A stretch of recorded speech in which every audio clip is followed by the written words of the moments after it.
tuning in from and welcome back to another hot and fabulous deal of the day. What is the deal of the day, Natasha Monique? What is the deal of the day? I'm so glad you asked. Well, you already know what time it is.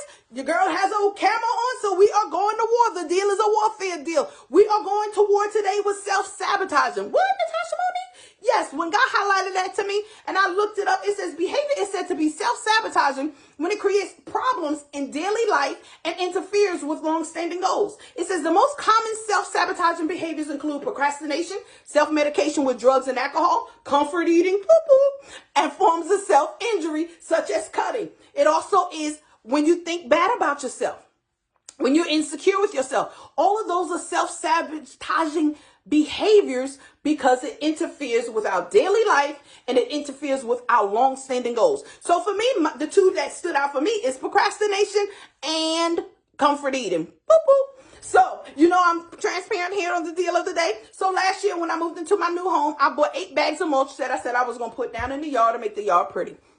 Here it is. Fast forward, been in the house over a year.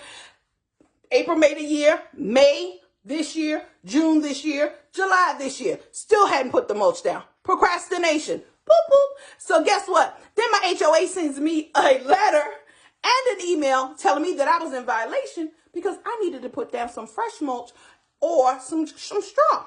So initially I called an attitude and God said, check that attitude because you procrastinated. You could have had this done last April when the weather was nice and cool. You could have had it done in the fall. But no.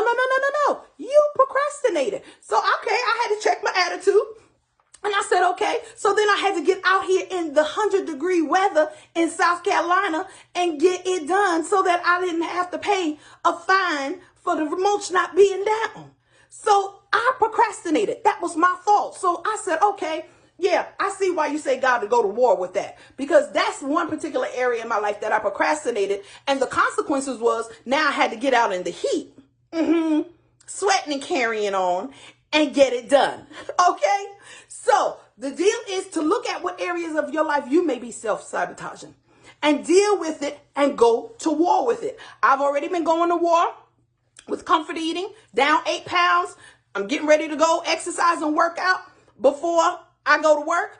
But what areas of your life have you been self-sabotaging? That is the deal that is on the table for you to go to war with self-sabotaging. Is it stinking thinking? Is it procrastination? Are you doing things that's not healthy for you? Not taking care of my body? That was self-sabotaging. Because guess what? I put on the extra pounds and then I had an attitude about it. But who did the comfort eating? I did. So I had to go to war with that. So what areas of your life have you been self-sabotaging? And let's deal with it and go to war with it. I am Natasha Monique, your hope and inspirational dealer. And that's the deal that's on the table to go to war with self-sabotaging. If you're going to war with self-sabotaging, type down in the comments, I'm going to war. Have a blessed day. Love ya. Bye-bye.